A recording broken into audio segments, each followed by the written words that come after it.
At my sister's engagement party, she let her fiancé mock me in front of everyone because I showed up in a cheap hoodie.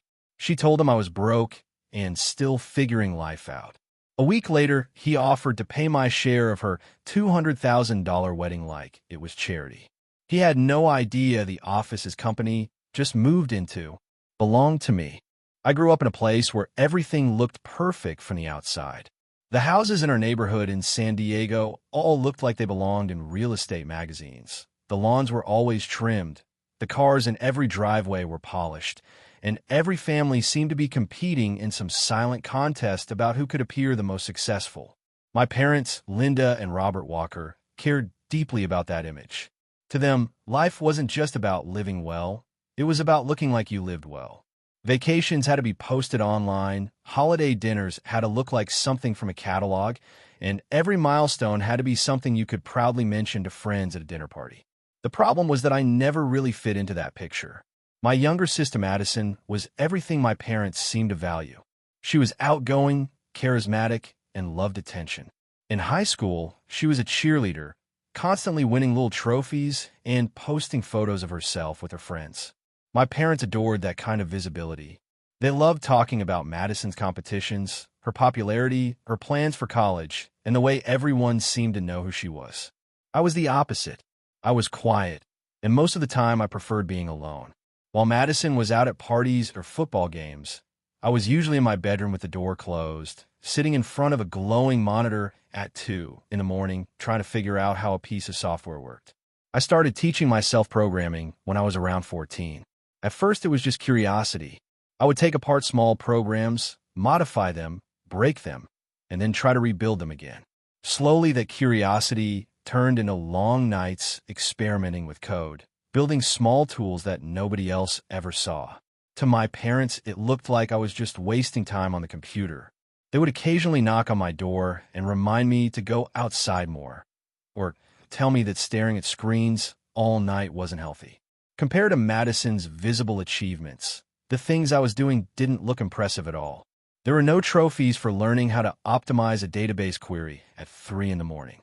When I graduated high school, the expectation in my family was simple. I was supposed to go to a respectable college, get a respectable degree, and eventually find a respectable job that could be easily explained to their friends. Instead, I told them I was skipping college.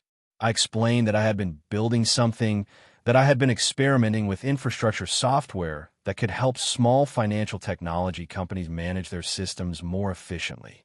I talked about scalability, automation, and the way small startups struggled with expensive technical infrastructure. In my head, it all made perfect sense. At the dinner table that night, my explanation was met with polite smiles that clearly meant something else. My dad nodded slowly in the way people do when they're trying not to argue. My mom said something about how it was good, that I was being creative. Madison laughed and said I was basically just unemployed with Wi-Fi. At the time, I remember feeling something shift inside me. Not anger exactly, more like a quiet realization that explaining myself wasn't going to change anything.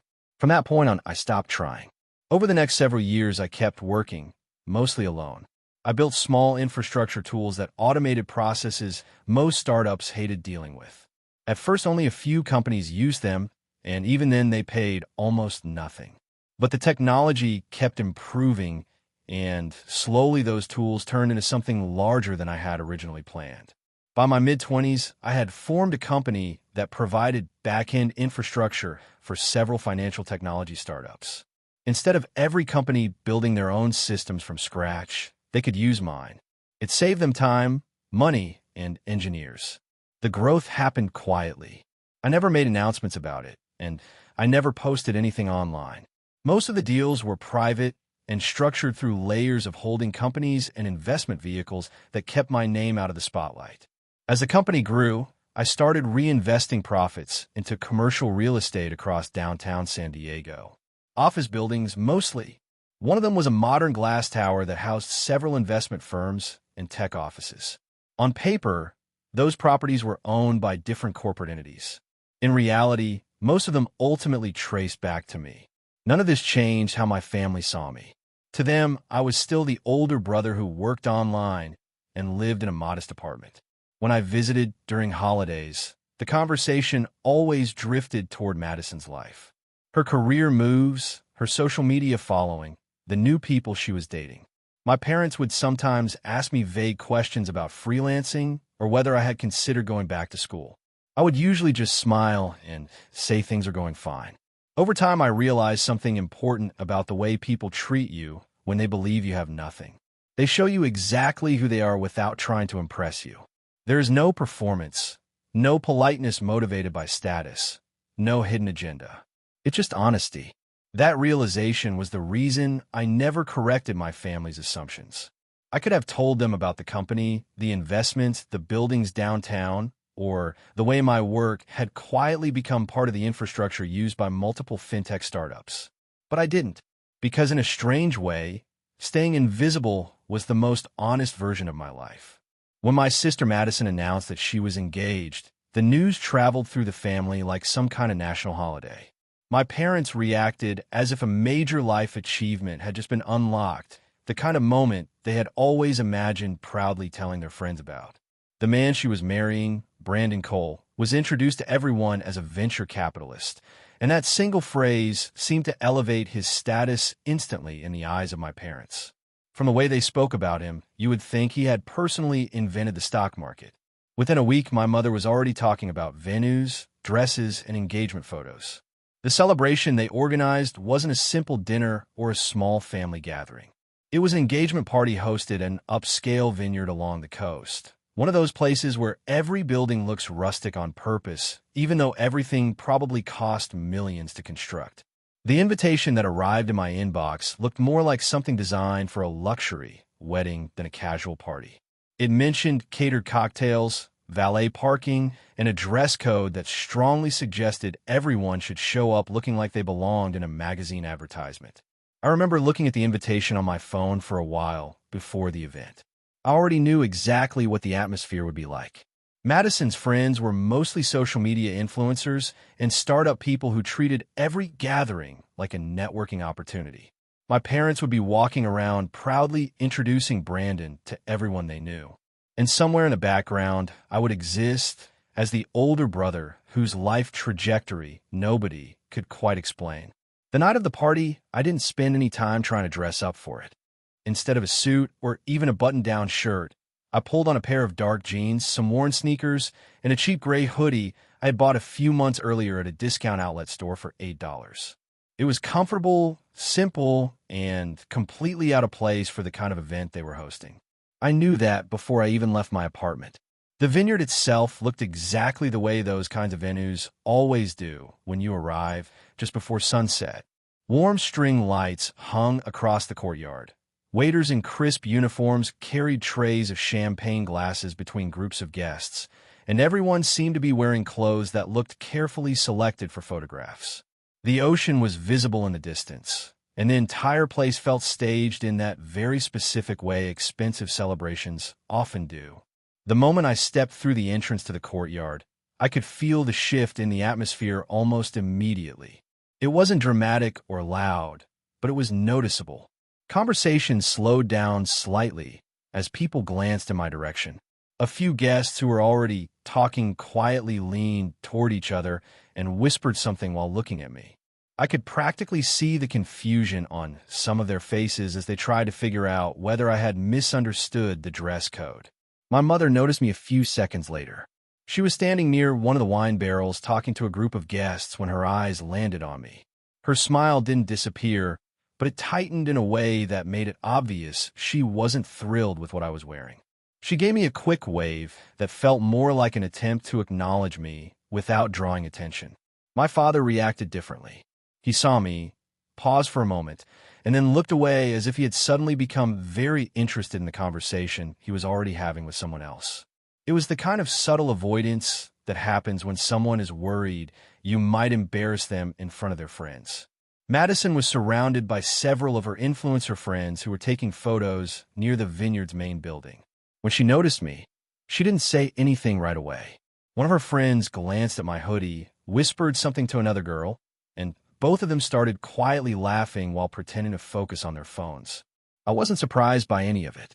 I grabbed a glass of sparkling water from a passing tray and started walking through the courtyard, nodding politely to people who were clearly unsure how to interact with me.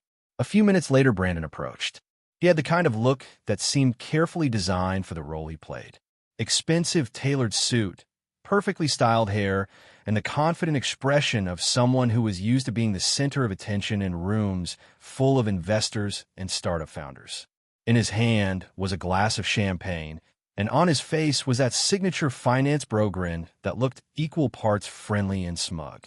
He stopped a few feet away from me and looked down briefly at my sneakers before meeting my eyes again.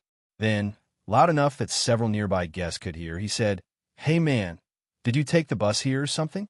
A few people standing nearby chuckled awkwardly.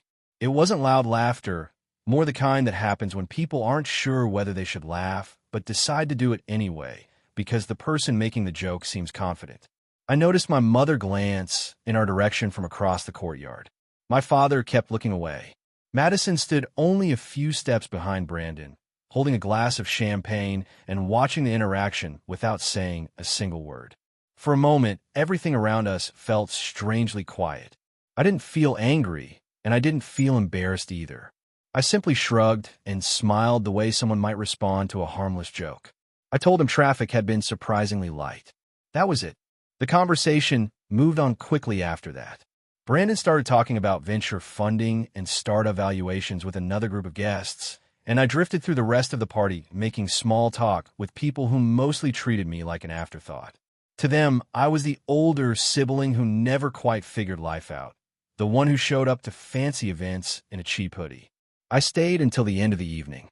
While the vineyard lights glowed over the courtyard and people toasted the happy couple, I listened to conversations about investments, business deals, and real estate opportunities. Brandon spent most of the night enthusiastically describing the growth of the investment firm he worked for and how they were expanding their presence in San Diego. What he didn't realize, and what nobody at that party knew, was a small detail about that expansion. A few months earlier, the firm Brandon worked for had signed a 5-year lease for several floors in a downtown office tower. The lease agreement had been negotiated through a property management company representing the building's ownership group. That ownership group was ultimately controlled by me. The glass tower where Brandon's firm had just moved their entire regional office was a building I owned. About a week after the engagement party, I was sitting at my desk early in the morning going through emails when I noticed a new message from my father. The subject line immediately stood out because it sounded strangely formal, almost like something sent between coworkers instead of family. The subject read, "Wedding Contribution Plan." At first, I assumed it was simply information about the wedding, maybe dates or logistics for family members. My parents loved planning things months in advance, and Madison's engagement had already turned into a massive organizational project in my mother's mind. Still, the wording of the subject line made me pause for a moment before opening it. Inside the email, there was no greeting, no explanation, and no casual tone. It simply said that, as the family began preparing for Madison and Brandon's wedding, they had created a financial contribution structure so that everyone could help make the event memorable. Below that short paragraph, there was a spreadsheet attached. When I opened it, I realized very quickly that this wasn't a casual plan. The spreadsheet was extremely detailed. Every row listed a different category of expenses, and every column broke down who was expected to cover what portion of it. The total wedding budget sat clearly at the top of the page in bold numbers. $210,000.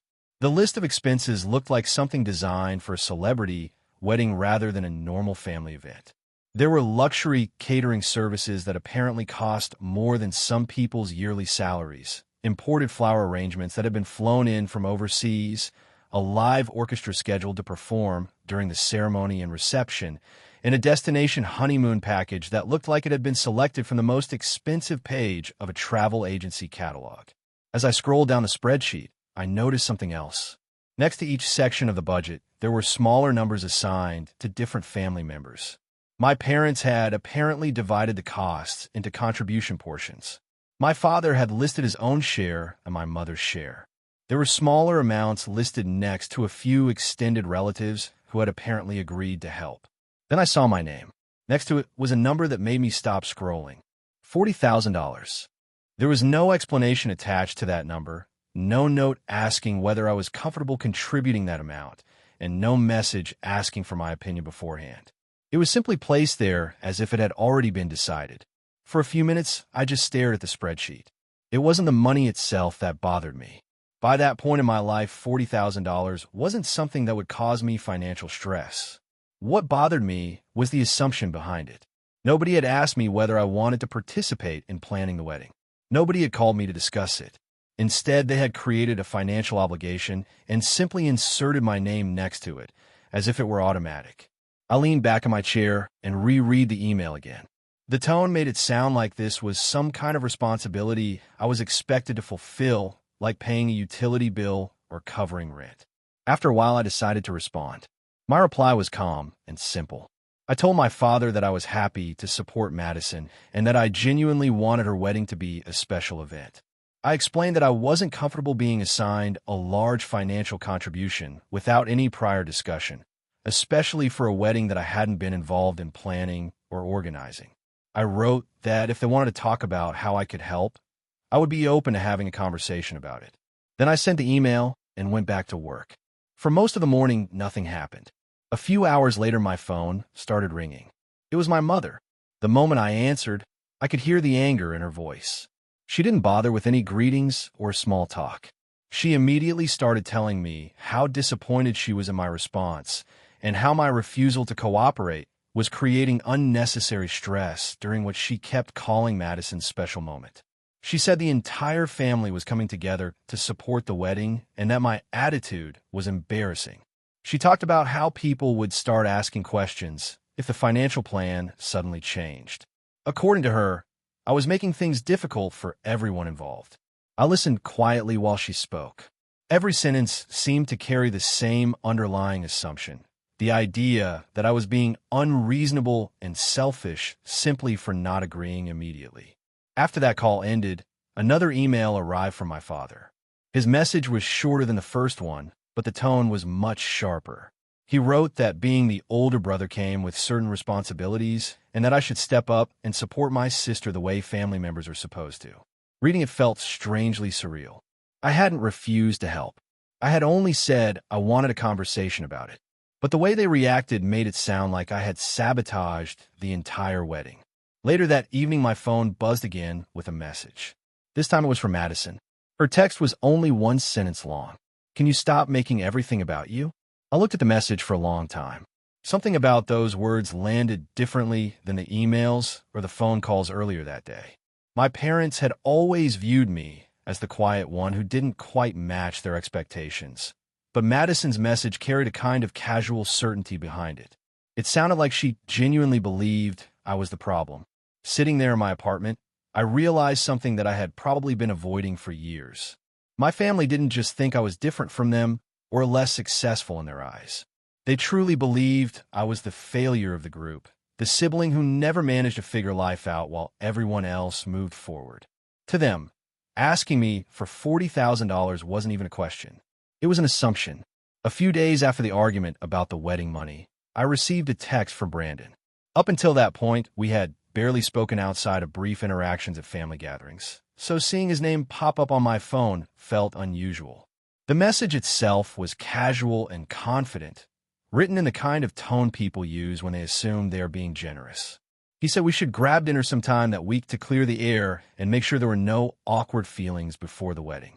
He even included the name of a restaurant he had already picked out, a trendy steakhouse downtown that had become popular with finance people and startup executives. I knew the place well enough to recognize it immediately.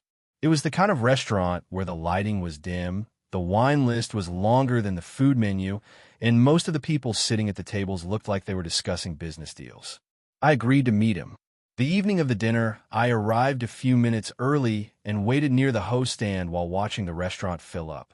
The interior had that polished modern design that tried to look effortless, but was clearly extremely expensive. Dark wood walls, soft amber lighting, and a long bar lined with bottles that probably cost more than my first car. The host led me to a table near the center of the dining room, and when I opened the menu, while waiting, I noticed the appetizers alone were pushing $60. It was the kind of place where nobody asked about prices out loud. Brandon showed up about 15 minutes late. When he walked into the restaurant, he was already talking on his phone, speaking loudly enough that several people nearby glanced over. He paced slowly while finishing his conversation, occasionally nodding as if the person on the other end could see him. The tone of his voice had that familiar mixture of confidence and impatience that I had noticed at the engagement party. Eventually, he ended the call and walked over to the table with an easy smile. He apologized for being late, but immediately started explaining that things had been busy at the firm and that several deals were closing at the same time. It sounded less like an apology and more like a subtle way of reminding me how important his work was. We ordered drinks, and he launched into a long explanation about venture capital markets and how competitive funding had become recently. He talked about startup founders he was advising, investment rounds that were being negotiated, and the pressure of managing other people's money. Most of the conversation felt less like a dialogue and more like a presentation. Throughout the meal, he kept glancing at his phone, occasionally responding to messages while we were talking. It wasn't openly rude, but the behavior carried the quiet assumption that his attention was valuable and limited. At one point, he even stepped away from the table to take another call. When he returned, he smiled again, almost as if he expected me to be impressed by how busy he was. For most of the dinner, he treated me in a strangely polite but condescending way. His tone reminded me of someone speaking carefully to a distant relative they didn't know very well, someone they assumed might feel uncomfortable in a more serious conversation. Eventually, somewhere between the main course and dessert, the real reason for the dinner finally appeared. Brandon leaned slightly across the table and lowered his voice just enough to make the moment feel more deliberate. He told me that he had spoken with my father recently about the situation with the wedding contribution spreadsheet. He said he understood that money could be stressful for people and that weddings sometimes created uncomfortable expectations for family members. Then he said something that made the entire evening suddenly make sense. With that same confident smile on his face, he explained that he had generously offered to cover my $40,000 share of the wedding expenses himself. According to him, he didn't want me to feel pressured or embarrassed about contributing an amount that might be difficult for me. The way he said it made it clear that he believed he was doing something incredibly kind. He described it as a simple solution that would make everything easier for everyone involved. Madison could still have the wedding she wanted, my parents wouldn't need to worry about the budget, and I wouldn't have to stress about paying an amount that might be beyond my financial situation. As he spoke, he kept that same relaxed smile on his face. Then he added another detail. Apparently, Madison had mentioned to him that I was still trying to figure life out. She had explained that I worked online doing freelance projects, and that my career path had never really stabilized the way most people's did. Hearing that sentence come out of his mouth created a strange moment of clarity. In Brandon's mind, I wasn't just the quiet brother who dressed casually. I was the struggling older sibling who hadn't managed to build a stable life yet. From his perspective, he was sitting across the table from someone who needed help. I didn't interrupt him while he talked.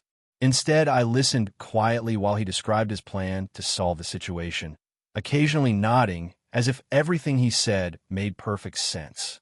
To him, this dinner probably felt like a generous gesture, a chance to smooth over family tension while demonstrating his success. What he didn't realize was that his explanation revealed something much more important than the offer itself. The entire narrative about my life had been built without me. My parents believed I was a disappointment who had never figured out a career. Brandon believed I was a broke freelancer who couldn't keep up financially. And Madison, my own sister, had clearly been the person who explained that story to him. I could see it clearly now. She hadn't corrected anyone's assumptions. She hadn't clarified what I actually did or asked me about it. Instead, she had allowed that version of me to exist because it fit the image everyone already believed. Sitting there in that expensive restaurant, I realized that the problem wasn't just that my family underestimated me. They had slowly rewritten the story of who I was until I barely existed in it at all. In their version of reality, I wasn't the quiet brother building something in the background. I was simply the one who never figured things out. About a week after my dinner with Brandon, another email arrived from my family. By that point, I had started to expect that most communication about the wedding would happen through documents instead of actual conversations. The subject line simply said, "Final Wedding Itinerary." It looked like the kind of organized planning file my mother loved to send out whenever she wanted everyone to feel like an event was running with perfect efficiency. I opened the attachment while sitting at my desk late in the evening. The document was a polished PDF that looked like it had been designed by a professional planner. Every page was neatly formatted with timelines, venue details, rehearsal schedules, and seating arrangements. It described the entire wedding weekend in minute detail, starting with a welcome dinner for guests arriving early and ending with a farewell brunch the morning after the ceremony. As I scrolled through the pages, I could almost imagine how proud my parents must have felt seeing everything laid out like that. To them, it probably looked like the perfect celebration they had always imagined for Madison. Then I noticed something that made me stop scrolling. The section listing the wedding party appeared about halfway through the document. It included the names of Brandon's groomsmen, Madison's bridesmaids, and several close friends who would be part of the ceremony. There were small notes explaining who would walk down the aisle together and where everyone would stand during the vows. My name wasn't there. At first, I assumed I had simply missed it somewhere on the list, so I read through the page again more slowly. The names repeated themselves in different sections describing the rehearsal and the pre-ceremony photos. My name still didn't appear anywhere. That in itself wasn't shocking. I had never expected to be the center of attention during the wedding, but I kept scrolling through the document just to see where I fit into the plan. A few pages later, I reached the seating chart for the reception dinner. The tables were organized neatly with numbered labels and assigned guests listed underneath each one. The family tables were placed closest to the front of the room near the stage where the speeches would happen. Madison and Brandon would sit at a large head table surrounded by their closest friends. My parents had their own table nearby, along with a few relatives. I looked through the list slowly, expecting to see my name somewhere among them. It wasn't there either. For a moment, I thought maybe I had somehow overlooked it again, so I searched through the document more carefully. Eventually, I found it near the bottom of the seating chart. Table 19. Underneath the number was a short list of names, most of which I didn't recognize at all. They appear to be distant relatives or acquaintances from Brandon's side of the family. Right in the middle of that list was my name. General guest seating. No explanation attached to it, no note clarifying anything, and no message from anyone in my family acknowledging the change. It had simply been placed there as if it were the most natural thing in the world. I sat there for a long moment staring at the page on my screen. Not a groomsman, not giving a speech, not even seated with my own family. Instead, I had been quietly placed at a table with strangers as if I were just another guest who happened to receive an invitation.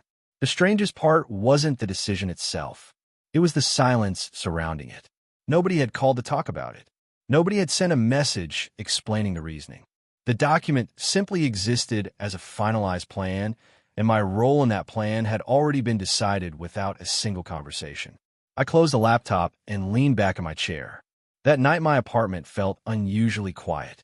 The place I lived in was a penthouse overlooking downtown San Diego, with large windows that stretched across the entire living room. From that height, the city looked almost calm, the streets below glowing with traffic lights and reflections from the glass buildings scattered across the skyline. I walked over to the windows and stood there for a while looking out at the city.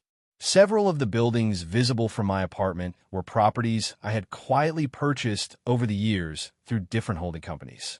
Office towers, commercial spaces, and development projects that housed hundreds of employees working for companies most people recognized.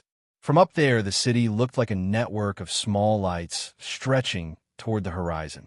For most of my adult life, I had never felt any urge to talk about the things I had built. The work itself had always been enough for me. I liked operating quietly in the background while everyone else focused on more visible success. Recognition had never been something I cared about. That was the reason I had allowed my family to believe this simplified version of my life for so many years.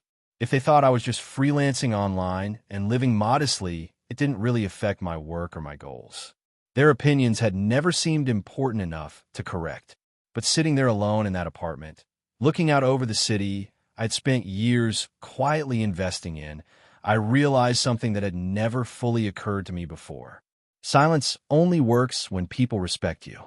The entire reason someone can choose to stay private about their achievements is because the people around them still treat them with basic dignity. My family didn't. To them, I wasn't a private person who preferred not to talk about his work. I was simply the older brother who had failed to build anything impressive. The quiet one who didn't have much going on. The relative who could be moved to table 19 without anyone thinking it required conversation. For years, I had believed that staying invisible was harmless. Standing there that night, looking out across the skyline, I finally understood that my silence hadn't protected anything. It had only made it easier for them to erase me. The morning after I read the wedding itinerary, I woke up earlier than usual. The city was still quiet when I stepped out onto the balcony of my apartment with a cup of coffee, the skyline glowing faintly as the sun began rising over San Diego. From that height, the streets looked distant and calm, and for a while, I simply stood there watching the morning traffic slowly appear between the buildings. Later that morning, I had a corporate strategy meeting scheduled downtown. It was a meeting that had been planned weeks earlier with several investors and executives involved in a fintech platform that was currently being developed. My infrastructure company had become the backbone of the system they were building, which meant I had been involved in the technical strategy discussions from the beginning. I arrived at the office building shortly before the meeting started. The tower itself was a sleek glass structure that reflected the morning sunlight across the surrounding blocks. Inside, the lobby was polished and quiet, with security desks and elevators that moved quickly between floors carrying people in expensive suits and business attire. The environment was familiar to me. I had walked through that building many times before, though most of the people inside had no idea who ultimately owned it. The conference room for the meeting was located on one of the upper floors. It was a large boardroom with floor-to-ceiling windows that looked out over the city and a long polished table surrounded by leather chairs. A few of the investors had already arrived when I stepped inside, and they greeted me with the kind of casual professionalism that comes from working together on large projects. I took a seat at the head of the table and placed a folder of notes in front of me. Over the past decade, I had learned that business meetings had a rhythm to them. People arrived slowly, conversations started in small groups, and eventually the room settled into focus once everyone was present. The atmosphere in that room felt exactly like that. About 10 minutes later, the door opened again. Brandon walked in. For a split second, he didn't notice me because he was looking down at his phone while finishing a message. Then he looked up, and his entire posture changed. He froze near the doorway. The expression on his face was difficult to describe. It wasn't just surprise. It was the kind of confusion people experience when reality suddenly contradicts something they believed with complete certainty. I was sitting at the head of the table wearing a tailored dark suit, calmly reviewing the notes for the meeting. For a few seconds, neither of us said anything. The rest of the room continued settling into their seats, unaware that Brandon and I had already met under very different circumstances. Eventually, he walked toward one of the chairs along the side of the table, his expression still slightly unsettled as he sat down. The meeting began a few minutes later. One of the senior investors leading the project started by outlining the goals for the next phase of development. The fintech platform they were building required extremely reliable infrastructure because it would eventually support a large network of financial transactions between several partner companies. As the conversation progressed, the investor paused and gestured toward me.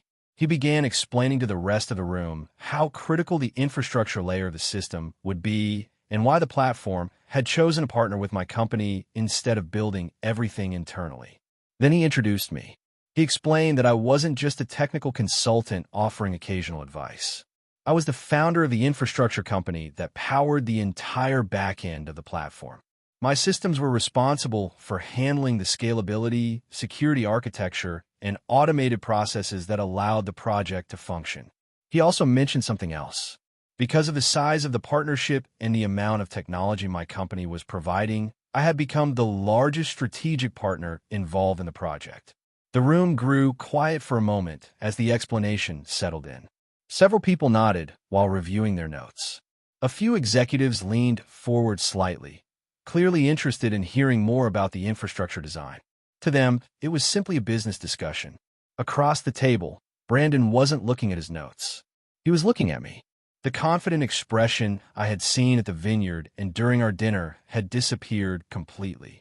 In its place was a tense silence, the kind that appears when someone realizes they have misunderstood a situation in a very public way. For the next part of the meeting, I walked the room through the architecture we had built for the platform. I explained how the system handled large transaction loads, how the security protocols were structured, and how the infrastructure allowed multiple fintech companies to operate within the same ecosystem without compromising data integrity. The conversation became technical quickly, with several investors asking questions about scaling and reliability. Through all of it, Brandon stayed unusually quiet. Eventually, the discussion shifted toward operational logistics, including the physical office spaces being used by several teams involved in the project. One of the executives mentioned the downtown office tower where Brandon's firm had recently established their regional headquarters. At that point, I added a small clarification. I mentioned casually that the building hosting their offices was part of a commercial real estate portfolio connected to my holding companies, which meant my team also oversaw the property management structure supporting several tenants inside that tower. The statement was delivered in the same calm tone I had used throughout the rest of the meeting. But the effect in the room was immediate. A few people glanced toward Brandon briefly, clearly realizing the connection between the company leasing space in the building and the person sitting at the head of the table. Brandon didn't say anything. He simply sat there in silence, staring at the documents in front of him as if trying to process the last several minutes of information. The man he had joked about at the vineyard, the brother he believed was a struggling freelancer, the person he had offered to help by paying a $40,000 wedding contribution. That man owned the technology his company depended on, and the building his firm worked in. For the first time since the day we met, Brandon had absolutely nothing to say. A few days after that boardroom meeting, the situation took a turn I hadn't expected, although in hindsight the warning signs had probably been there long before anyone noticed them. Late one evening, I received a message from one of the partners involved in the fintech platform project, someone who had been present during the meeting and who had spent the last several weeks working through the financial structure of the venture. His message was brief and unusually careful in tone. Instead of discussing it over email, he asked if we could speak privately about something he had discovered during the due diligence process. The next morning, we arranged a call. His voice carried a level of tension that immediately told me this wasn't a minor administrative issue. He explained that while reviewing the internal venture documents, he had noticed something unusual in a revised draft of the agreement that had been circulated quietly between a small group of executives connected to Brandon's firm. According to the documents he found, someone had attempted to modify the structure of the partnership. Specifically, the revision removed my infrastructure company from a major portion of the long-term profit-sharing model connected to the platform. The wording had been altered in a way that appeared subtle at first glance, but the financial implications were enormous. If the changes had gone unnoticed and been finalized, my company would have continued providing the core technology powering the system, while losing a significant portion of the revenue participation originally guaranteed in the agreement. The partner told me that the revision hadn't been publicly presented to the rest of the investors yet. It had been circulating quietly among a very small group connected directly to Brandon. That alone would have been concerning, but the situation became even more serious as the partner continued explaining what he had discovered. During the same review process, the financial team had also been verifying the growth metrics Brandon's firm had been presenting to investors. Those numbers have been used to justify several rounds of funding for the platform, and they were supposed to reflect user adoption, transaction volume, and overall system performance. The numbers didn't match the real data. According to the internal audits, the user metrics being reported to investors were significantly inflated. In some cases, the figures were exaggerated by large margins, creating the impression that the platform had reached a scale it had not actually achieved yet. While digging deeper into the financial reports, The audit team had also identified a pattern of transfers that raised even more concern. Funds connected to operational budgets had been routed through a series of offshore shell accounts linked to entities that did not appear to have any legitimate connection to the project. The partner shared several documents with me during that call: bank transfer records, internal emails, revised contract drafts. When I finished reviewing them, the pattern was clear. Someone inside Brandon's firm had been manipulating both the financial narrative presented to investors and the contractual structure governing the project. The changes were designed to shift financial control away from key partners while simultaneously masking irregular movements of capital. The partner never directly accused Brandon during that conversation, but the implication was obvious. The revised agreements had originated from his office, and the financial reporting structure was controlled by his team. After the call ended, I spent the rest of the afternoon reviewing the materials carefully. Over the years, I had built relationships with several regulators and investigators simply because large financial technology systems often required close cooperation with oversight agencies. One of those contacts was a federal financial investigator I had worked with years earlier while assisting in a compliance review for another project. By the end of the day, I made a decision. I quietly compiled the evidence and forwarded the documentation to that investigator along with a detailed explanation of the situation. There was no dramatic confrontation and no public announcement.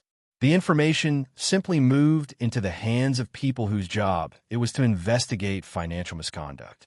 The process moved faster than I expected. Within a few weeks, the investigation expanded rapidly as regulators began examining the financial records connected to Brandon's firm.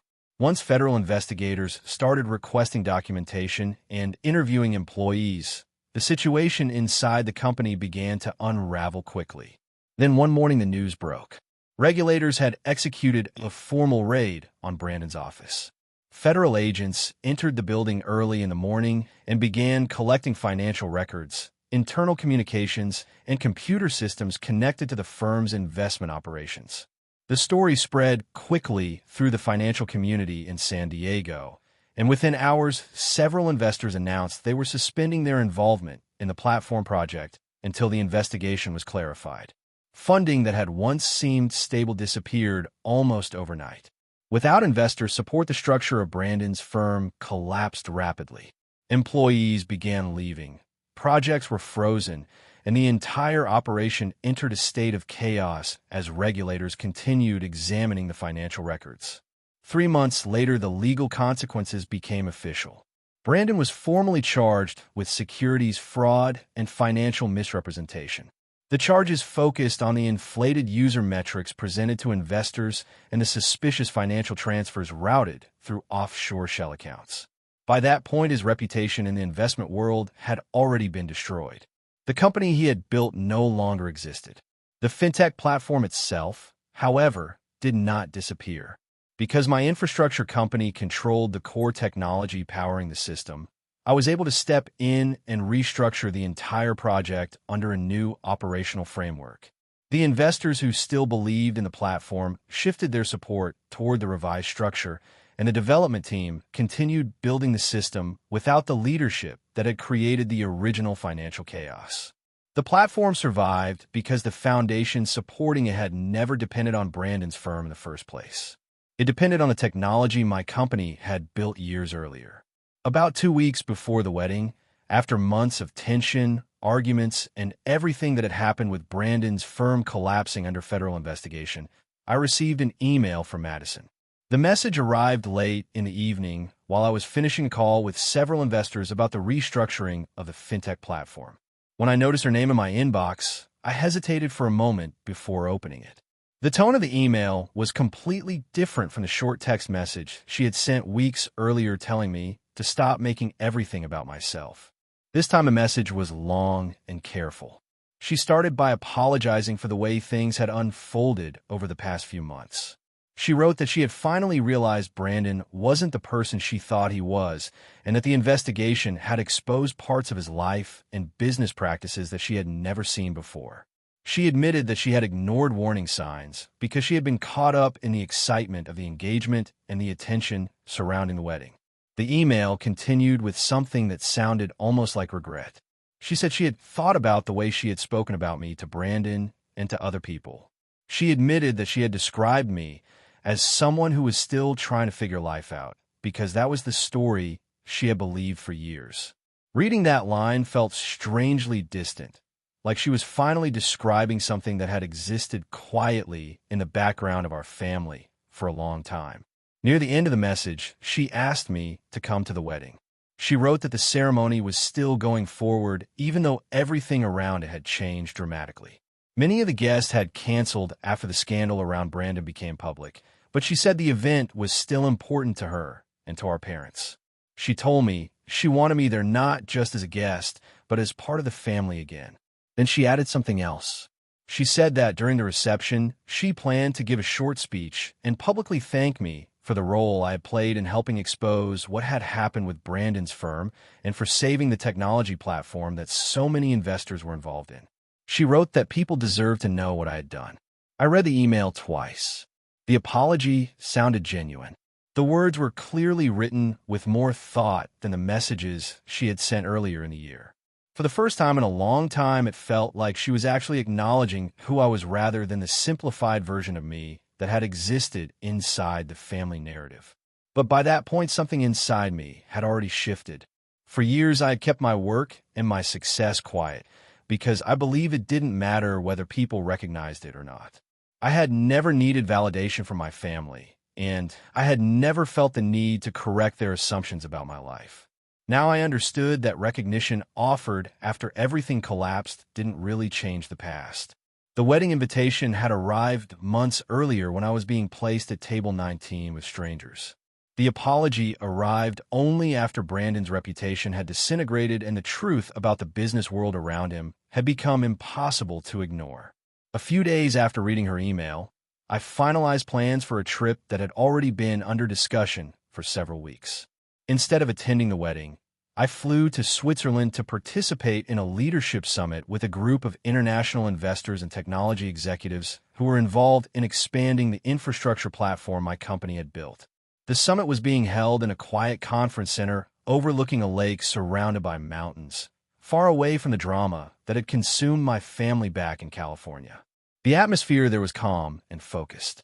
Most of the conversations revolved around long-term strategy, new financial technologies, and the expansion of infrastructure systems into several European markets. The people attending the summit spoke to me as a partner and a founder whose work they respected. The discussions were direct and professional, free from the strange assumptions that had followed me inside my own family for years. On the morning of the wedding, while the ceremony was beginning back in California, I was standing outside the conference center looking out across the water as the early sunlight reflected off the surface of the lake. My phone buzzed with a new message. It was from Madison. The text was short, almost uncertain. "You really didn't come." I read the message once and then locked the phone without replying. There was nothing left to explain. Over the next several months, the aftermath of everything that had happened continued to unfold quietly. Brandon's career was effectively destroyed after the charges against him moved through the legal system. Investors and firms that had once associated with him distanced themselves completely, and his name slowly disappeared from the financial circles where he had once tried to build influence. Madison eventually filed for an annulment, and the wedding that had once been planned as a $200,000 celebration became something people in the family rarely talked about anymore. Meanwhile, my company continued expanding into new cities. The infrastructure platform we had built began operating in several financial markets, and new partnerships formed with firms that were far more careful about the people they chose to work with. Despite all of that growth, I never felt the need to make public statements about the past.